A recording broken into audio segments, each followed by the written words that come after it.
In this episode, Kim will be talking to Chloe Carr about her 1,000 digs. Avery and Morgan will be giving us our sports recap. Caslyn will be talking to KAYLEE, Abigail Lampier, and KAYLEE Carpenter about the upcoming play, The Crucible. Lastly, we have Kimora with insights on our ROTC program.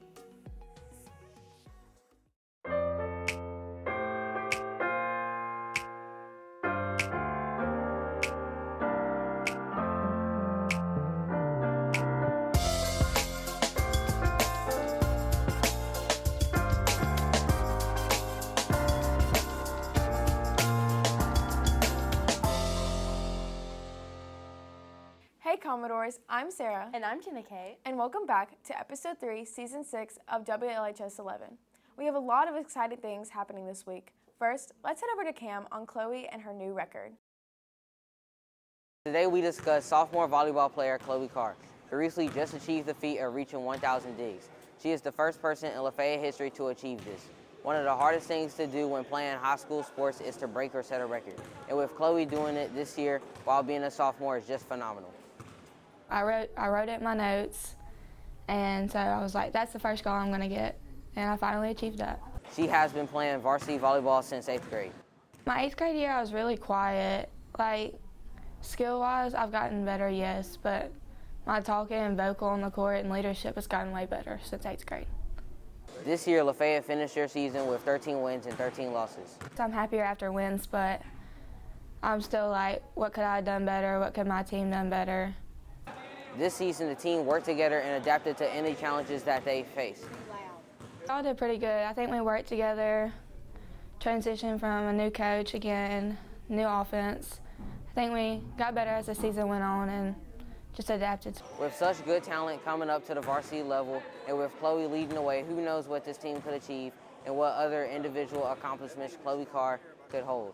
Now I'm handing it over to Avery and Morgan for this week's sports recap. Hi, I'm Avery Neal. And I'm Morgan Thompson. And this is your sports recap. Starting off with football, we are currently 7-4 overall and 6-1 in district. This is bringing us to be ranked second for 5A Region 1 football. This past Thursday, we went over to Lake Cormorant to take on the Gators. The final score was 30-7.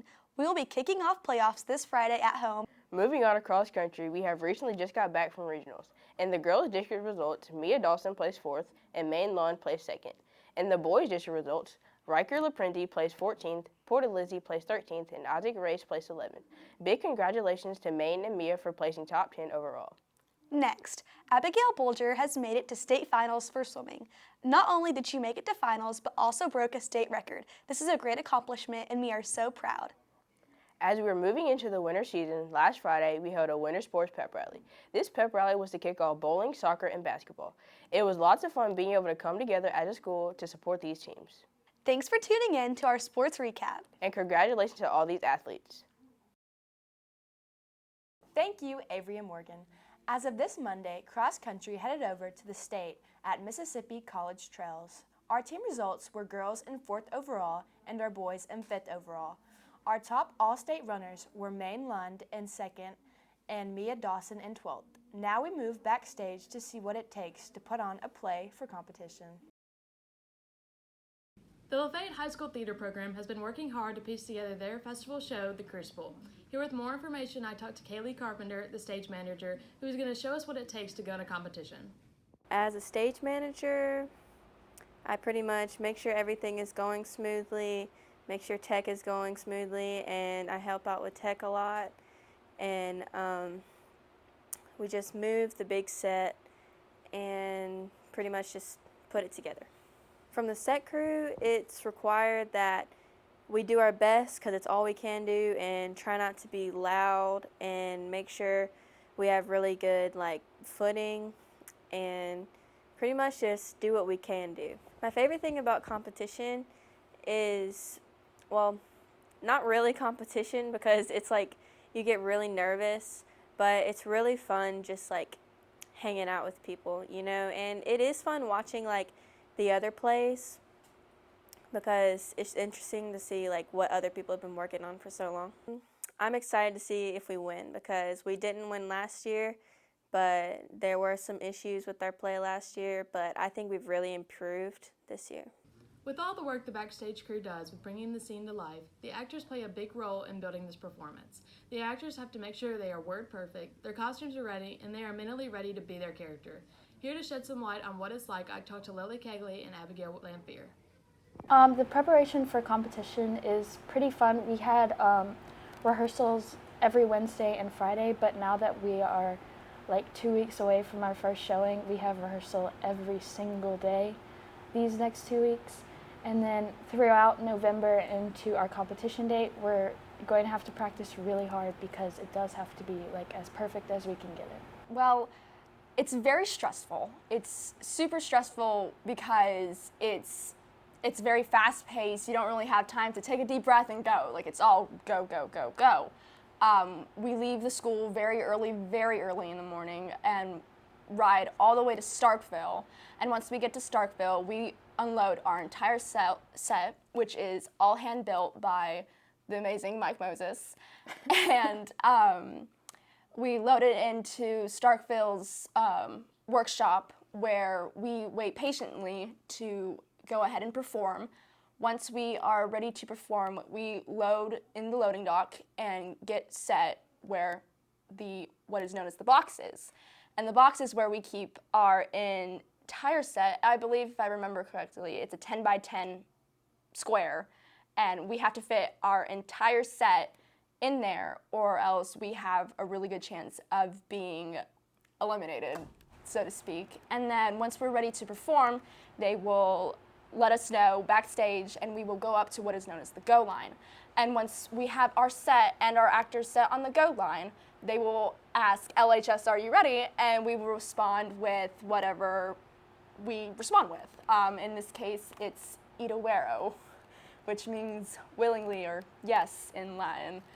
And then once that happens, it's all us. There is no stopping at that point. We move our entire set downstage and we perform, basically. And we have like 45 minutes to perform, and if we pass 45 minutes, we're disqualified. We're disqualified.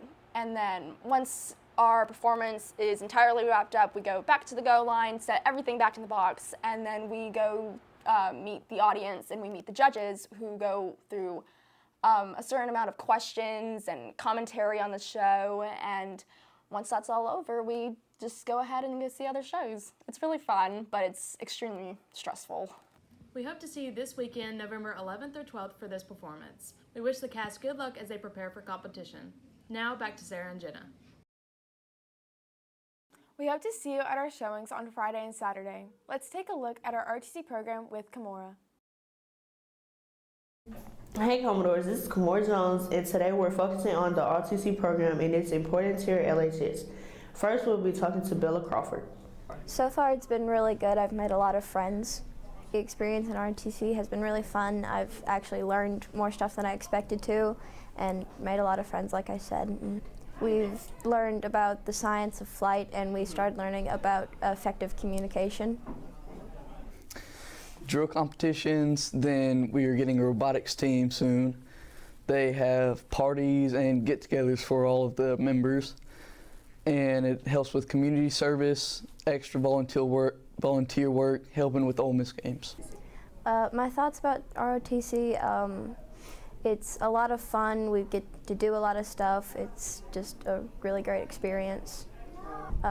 For me, I think most people stay in ROTC is just because it's a lot of fun, and there's a lot of stuff you can do and just a lot of stuff that you can learn from it.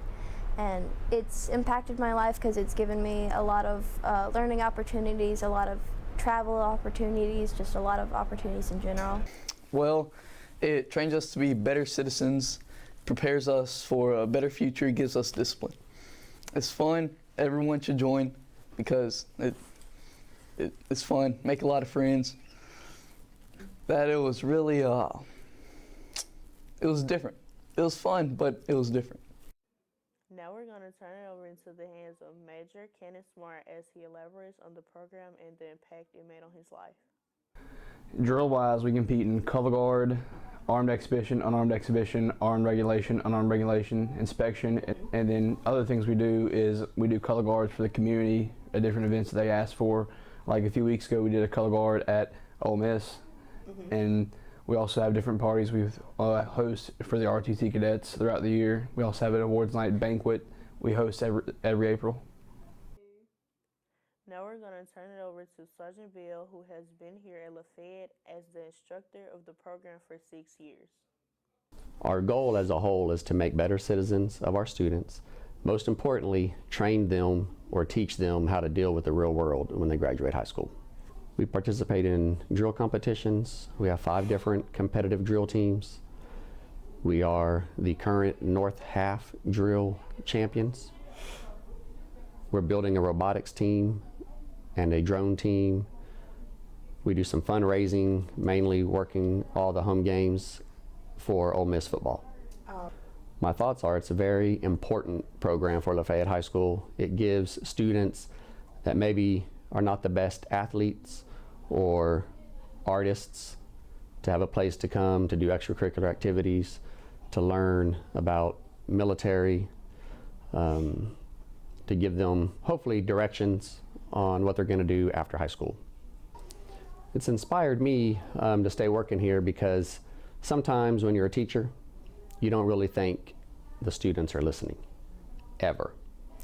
But then after they graduate, some of them come back and they tell you stories about how junior ROTC has helped them navigate college or even just the workforce, and that's most inspiring. We have 2 separate curriculums that we do. So one side is leadership and education, where we teach basic banking skills, how to manage your bank accounts, buy a car, a lot of life skills information on the leadership side. And then we have another side that teaches about military, aerospace science, how airplanes fly, the history of the space program, those types of things. Probably the biggest difference is we do a lot of the same things that the college prep classes do, except with a little bit of a military flavor. So we have a uniform day, we have a fitness day, then we have the extracurricular activities with our drill teams and robotics club. All right, we're going to hand it over to Sarah and Jenna Kate.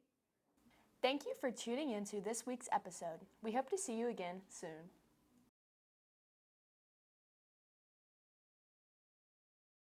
I'm really. So what does the JRTC program do as a whole? I froze up. We don't have to start over. I had something to say, and then my mind just went blank. Okay. See, Get up and find it. It was on there before. Hi, I'm Avery Neal. And I'm Morgan Thompson. And this is your sports. Show you what it's like to go to. I'm Lily Kegley. Today I'm here with. yeah. Oh, you're supposed to. You're, cut. Take 2. Okay. Dang it. My fault.